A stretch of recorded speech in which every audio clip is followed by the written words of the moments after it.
तो दावड़, ये जो हमारी गवर्नमेंट्स कहती हैं कि ये इंडिया की तरफ से भी आ रहा है, अभी तुमने इंडियन सीएम का भी स्टेटमेंट देखा वहाँ पर, जब उन्होंने कहा कि दिल्ली से होती हुई वो ऐसी है कि घूमते फिरते फिर लाहौर चली जाती है। वो भी उसको ज़रा तंज़िया लहजे में बात कर रहे थे। हमारे यहाँ से चीफ मिनिस्टर ने ख़त लिखने की बात की भारत को, भारतीय पंजाब को। तो वो फैक्टर कितना कंट्रीब्यूट करता है और उसमें किस हद तक जो है वो सदाकत है कि एक बड़ा चंक वहाँ से भी आता है?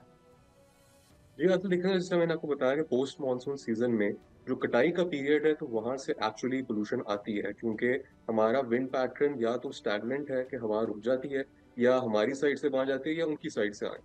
सो हमें जरूर ये रिकग्नाइज करने की जरूरत है कि उनकी साइड से हवा पोल्यूशन लेकर आती है और हमारी साइड से जाती है तो यहाँ से भी लेकर जाती है पोल्यूशन। और हमें अभी तक जो एस्टिमेट पता समझ आई है वो ये है कि ड्यूरिंग ये फर्स्ट 10 days ऑफ नवंबर इसकी मकदार 30 to 50% कॉन्ट्रीब्यूशन स्टबल बर्निंग से भी आ रही है।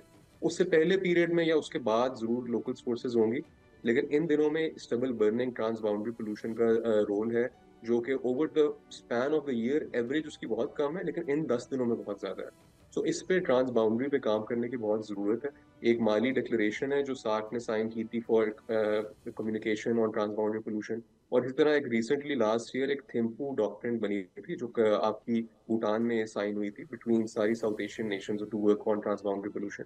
सो आई थिंक उन मैकेनिज्म्स को एक्टिवेट करने की जरूरत है कि फेडरल गवर्नमेंट्स भी आपस में बात करें between Islamabad and new Delhi के इससे, क्योंकि न्यू दिल्ली का इतना बड़ा इशू है तो ऑब्वियसली उनका भी कंसर्न है इस पे। सो इस्लामाबाद न्यू दिल्ली को जरूर कम्युनिकेट करना चाहिए और ये बियॉन्ड पंजाब से बात होनी चाहिए। आई थिंक ये अब नेशनल लेवल पे दोनों मुल्कों के लिए बहुत सीरियस इशू है। 1952 में बरतानिया में भी, लंदन में भी ये एक बहुत बड़ा इशू था और वो इससे सफ़र कर चुके हैं।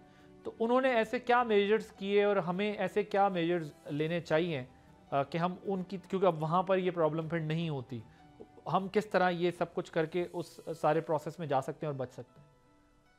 जो 1952 तो आई थिंक उनकी सबसे वर्स्ट एपिसोड थी, जिसके डायरेक्ट इमीडिएटली हफ्ते बाद अस्पतालों में 12,000 अमवात रिपोर्ट हुई थी लंदन में। आई थिंक हमारे लिए जो बेहतर मॉडल है वो है टू लुक एट चाइना, क्योंकि हम वो भी इस पीरियड में डेवलपिंग कंट्री है, अभी भी डेवलपिंग कंट्री में शुमार होता है उनका।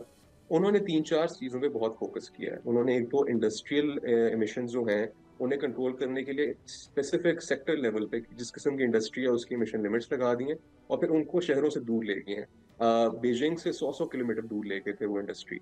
इसी तरह ट्रांसपोर्ट के लिए गाड़ी, प्राइवेट कार से बहुत बड़ा क्रैकडाउन किया है कि जो आपकी खास तौर पे हाइब्रिड या जीरो एमिशन व्हीकल्स नहीं हैं उन पे पाबंदियां हैं कि वो वीक के दौरान सिर्फ स्पेसिफिक डेज पे बाहर आ सकती हैं। पब्लिक ट्रांसपोर्ट सिस्टम में उन्होंने बहुत इन्वेस्टमेंट की है पिछले 10-15 साल में। और इसी तरह पे जो फ्यूल क्वालिटी है उसको भी इम्प्रूव कर लिया कि वो पहले यूरो 3 था, अभी यूरो 4 पे गया, अब वो यूरो 6 पे है।